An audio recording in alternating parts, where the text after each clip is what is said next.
Hi, everybody. My name is Jared Milrad. I'm the founder of Movie Karma. We're a nonprofit organization based here in Los Angeles, California, and we focus on diversity, equity, inclusion, as well as social impact, really looking at the power of storytelling and how it can be a force for social change and social good. And today I'm excited to talk to one of our award-winning filmmakers who came to us through our quarterly A Show for a Change film festival, which, as many of you know, celebrates social impact films and filmmakers around the world. We've now worked with, I think, over 650 filmmakers from 51 plus countries and counting. And our guest today is no exception. Her name is Hilal Sezgin. She's a writer, a very accomplished writer, who created a project that we recognize called The All Is One, coming to us from Germany. This is a film that has fictional elements, but also a lot of non-fictional elements. It tells the story of a slaughterhouse owner who has a lot of slaughter waste essentially dumped on his front lawn in the middle of the night. The owner is quite mad, as you could imagine, and then files charges against unknown persons and kind of sets something in motion from there that can't be stopped. Hilal joins us again from Germany. She's really a long background as a writer.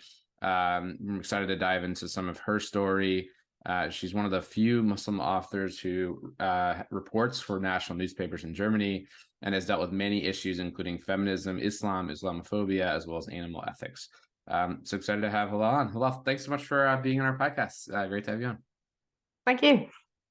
Well, I had lots to cover. I didn't want to go into too detail into your bio because there's so much to learn about and talk about today.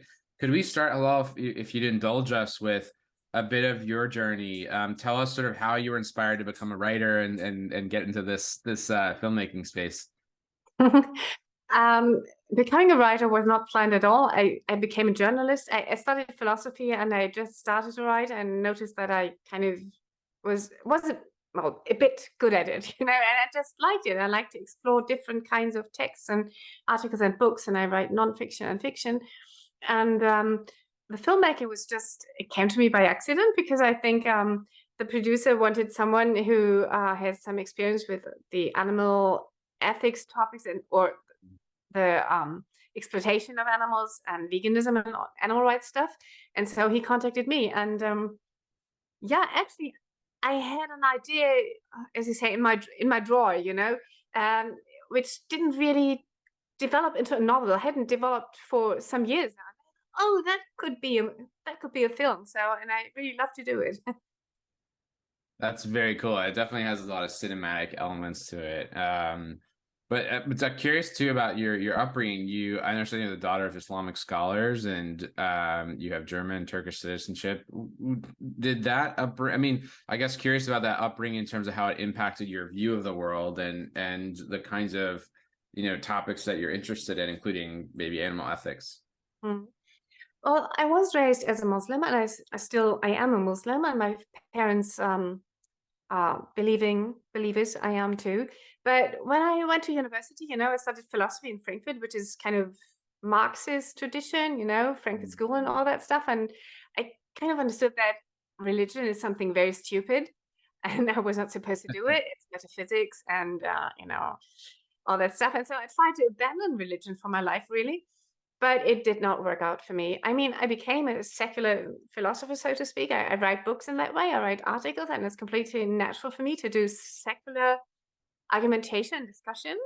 There's no contradiction for me, but the way I live in the world and the way I feel as a person inhabiting this world is like a part of creation, and also amongst other animals. Because most people think that animals don't kind of like animals or respect animals, but that's not necessarily true. My parents raised me in a tradition that all species were created by God and that we have to share this world. And so we turned vegetarian in the 1980s altogether. So there's no real contradiction, or there's no conflict really. Apart from that, of course, as let's say intellectual, so I don't speak in religious terms because I mean not all people share it, obviously, but I think that the animal ethics in a secular way and in my more religious views, they fit together very well. So And do you would you say that's really interesting? And would you say a lot you're also your interest in human rights? I saw you've spoken out on advocating for same-sex unions and civil partnerships. You've spoken out on women's rights, among written several books on animal rights and animal ethics. Do you find those interconnections as well? I mean, do you feel like that sort of connects with a lot of your human rights interests as well? Yeah, absolutely. I really think it's one struggle. I think it's one idea. I think it's the idea that you should not exploit anybody and that you should not exclude anybody and that you should not harm and kill anybody. And in earlier days, I don't know, you probably know that racism and even fascism are quite rising in Germany, and that started before 9/11, really. I mean, it already started in the last century. And I wrote much about that, and I was a political activist for refugees at several times in my life. And I'm really convinced that this is important, and I try to support it. But my heart really, I mean, animal rights are closest to my heart, really. It just is that way. I can't hide it. So, yeah, and now I concentrate on that. But Yeah. yeah, it's the same. It's the same impulse, really. I think same idea. I think it is definitely too. I asked that. I mean, I've been vegan I consider myself an animal rights activist, I think for 24 or 5 years almost now, most of my life. And so I think that it is something that is so interconnected. And at least back a few decades ago, I know it was less common, at least in the US, for people to see that connection or to feel like you're spending time on these, non-human animals. Why don't you help any human rights issue or human issue? And it's like, of course, we can do more than one thing at one time, and they're all interconnected. So I guess walk us through then approaching this film, because in the story, because it does, I think, touch on not only how not human animals are treated, but also how we view them, right? And how people in this neighborhood, when this incident happens, kind of view this slaughterhouse of these animals. Like, walk us through kind of the approach to the story and how the story came about. Mhm. I mean, you probably noticed it's quite a particular film in the sense that there are many actors involved, and that was kind of the condition on which this film was made, because it was for some kind of students of an academy. So I had to include 53 actors, which was quite a challenge. I mean, it's not really the kind of plot that you can have, like, it's not a James Bondish wave action movie, but they all had to speak. So, but that really gave me the opportunity to let them repeat many things that people say on animal exploitation. Or, I mean, there's a part where vegans speak, and vegans can say stupid stuff too. I mean, it's not that all vegans say super clever stuff there. Absolutely. Some are really strange. And then I have some, animal welfareists and slaughterers, and also slaughterers can have different attitudes. Or, I mean, they're different kinds of people, obviously. And the neighbors, you just talked about the first part, where the neighbors react to that, and they often see the animal transportation. They see those coming by, and they all make the excuses, like, what they say. I mean, that's what in real life people say. We in Germany, we call it meat eaters bullshit bingo. I don't know whether you can say that in English, but it's always like the standard thing, like the lion eats meat too, or Right. it's nature, or but I just like the taste, or plants do have feelings too. It's always the same stuff. And so it was kind of fun to use and reuse that stuff and let it be picked up by different people in different parts of the Yeah. film. There is another part of the film. I don't really know how it is translated in English, because it was quite hard to find the German terms for it, like in the Yeah. slaughterhouse, how the bureaucracy talks about it, and the Right. features of the slaughterhouse, how when they are built, and what the architects say and everybody. So Right. that's quite a technical language about machines which cut off calves' heads and so on. I mean, there's really a word for a machine that cuts off a cow's head. I mean, Yeah. who Yeah. invented that word? Right. Like that stuff. So there's some language. It was kind of hard to read that stuff in the research part of it, but Yeah. Yeah. of course, it was a good opportunity to show people different ways of talking about animals. Yeah, I mean, it's fascinating because the film really unpacks that and shows how we all talk around things in so many ways and how we rationalize things, to your point Yeah. about the neighbors, you could say, make excuses really for our treatment of other animals. I wonder, thinking about the resonance of this type of story now, we're at a moment. I think one thing that's been frustrating for a lot of people who care about the planet and care about this is society and also animals is the way in which we often, at least in the US, don't talk about the connection between factory farming and our treatment of animals with things like climate change or with things Mm. like human rights. Is that something that you feel like maybe is shifting, or that hopefully this film would contribute to? What are your thoughts on that connection? I don't really know whether that film can Yeah, contribute to.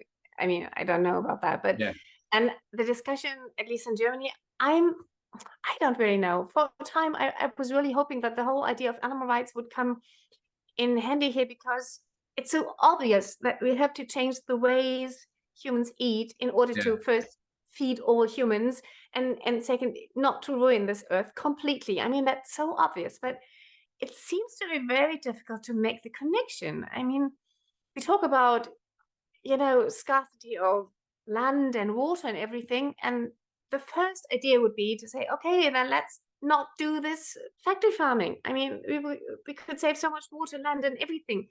But people talk about other right.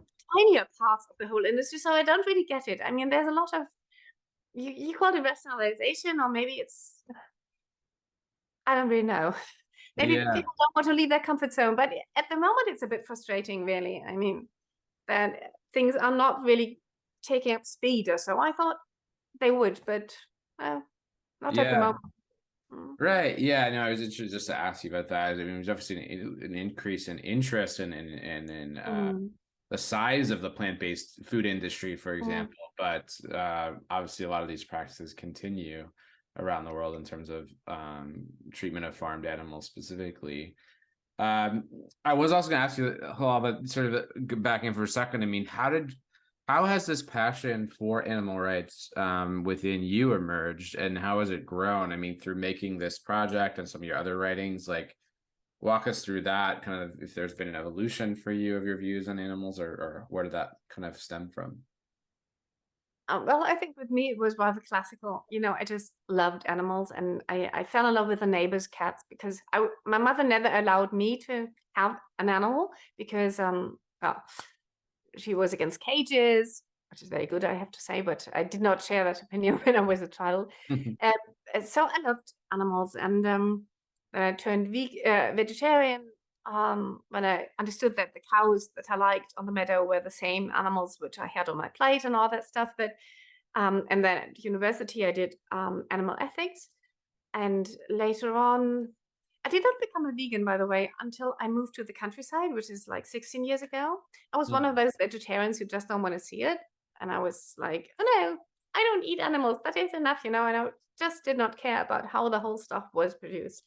And then Yeah. I came here and I watched free range farming chickens. And I was like, my mind kind of exploded, and I had a small sanctuary for sheep, old Yeah. goats, chickens from those free range farms, geese I had, and they really changed my point of view and the way I understood the world. Because then I made it to one of my journalist, topics, to do research on how animals really have to suffer and how they are kept and killed.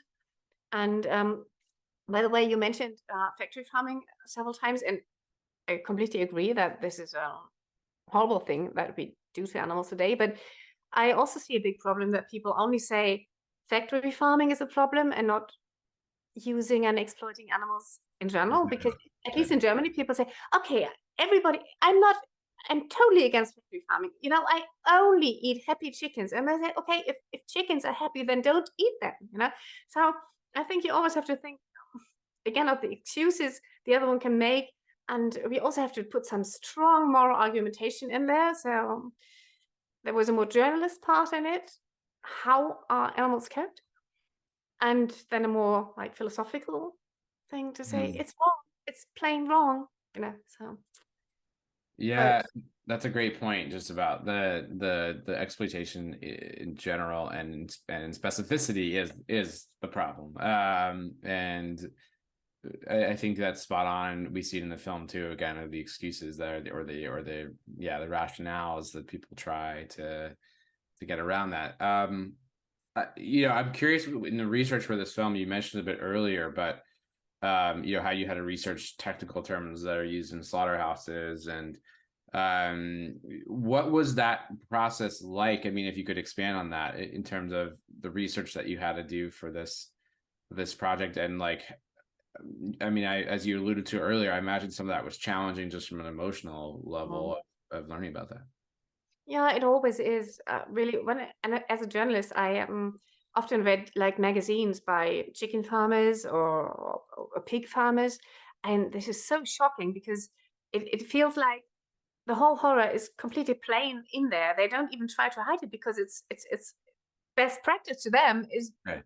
worst nightmare to us. It's so surprising. So, but reading this on the slaughterhouses, I mean, doing the research for a film and knowing I could find a way to use it and to make it heard, that was that felt rather good, really, because um, what both as an activist and as an artist or writer, of course, a big problem is who will listen or which form can I find for those things I want to show and want to speak about. And so I already had that form, and I knew, oh, that is lovely. The more the stranger the wordings were, the better it was for me as a writer, really, because I knew I could use them as a like putting them together and kind of shocking people. Do you remember there's one scene where one woman she went into a slaughterhouse and Mm-hmm.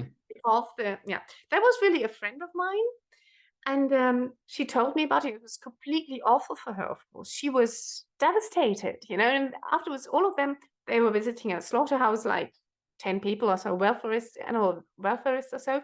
And afterwards, they all had some psychological counseling or so because it was so hard.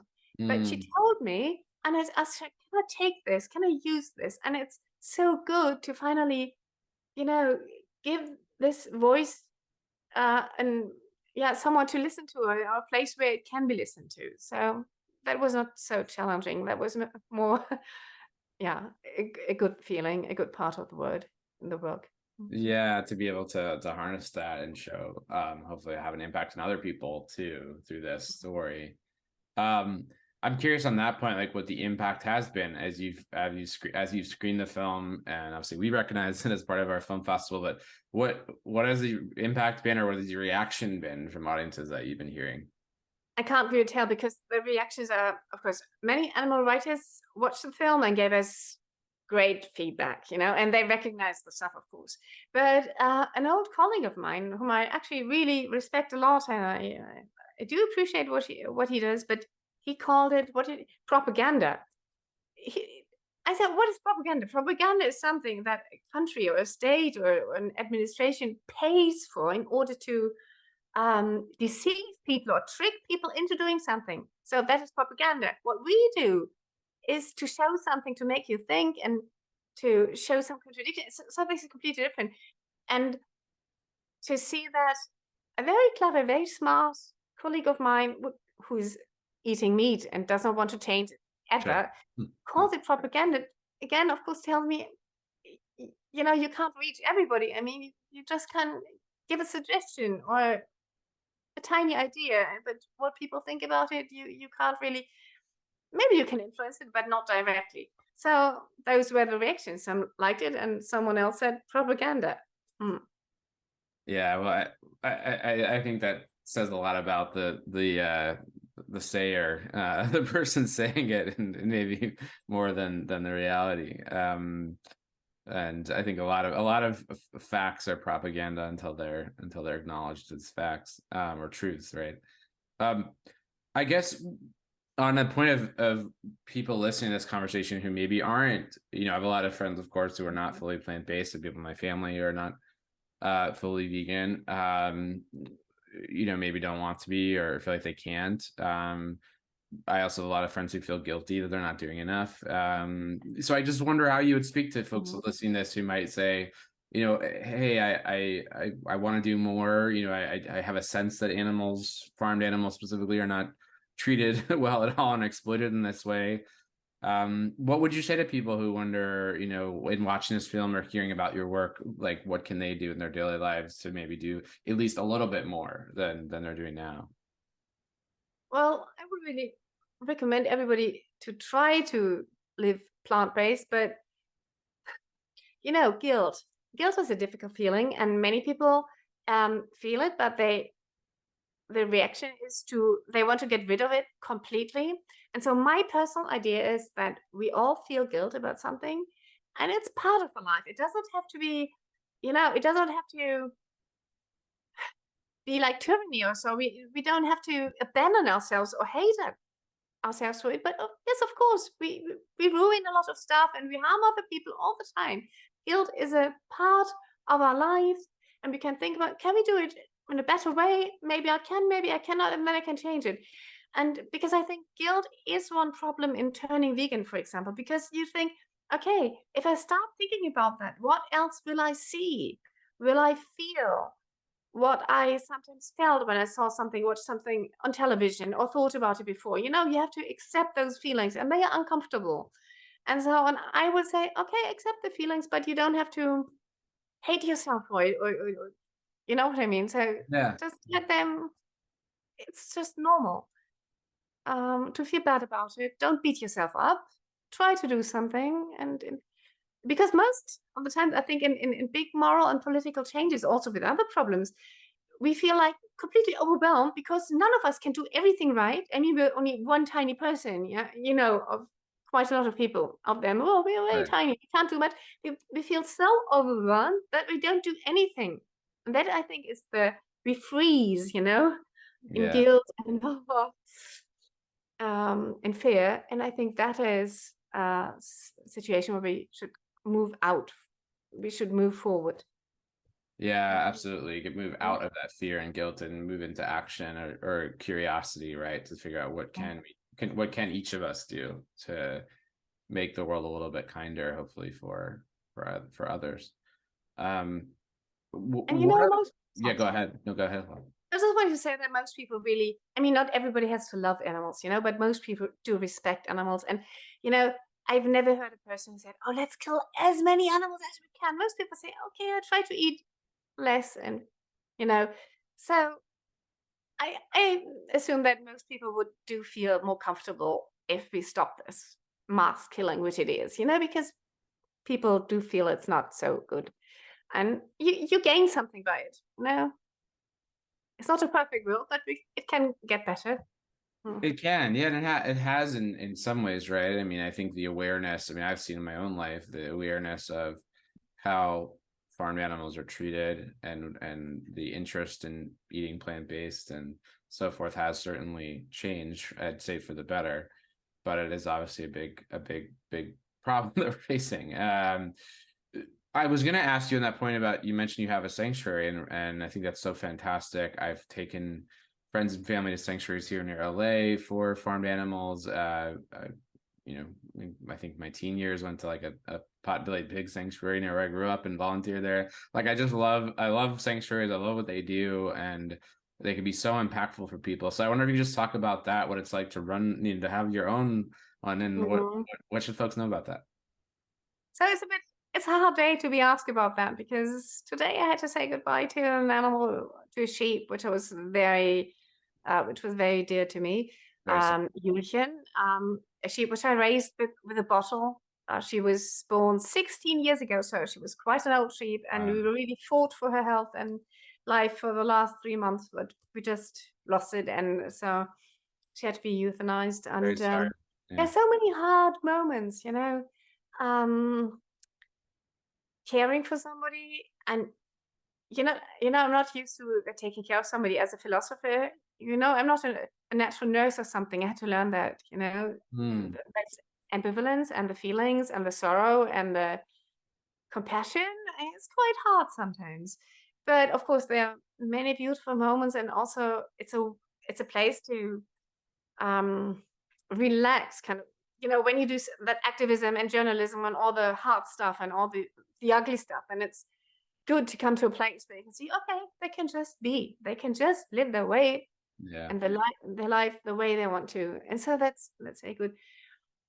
And then again, I think sanctuaries are very important.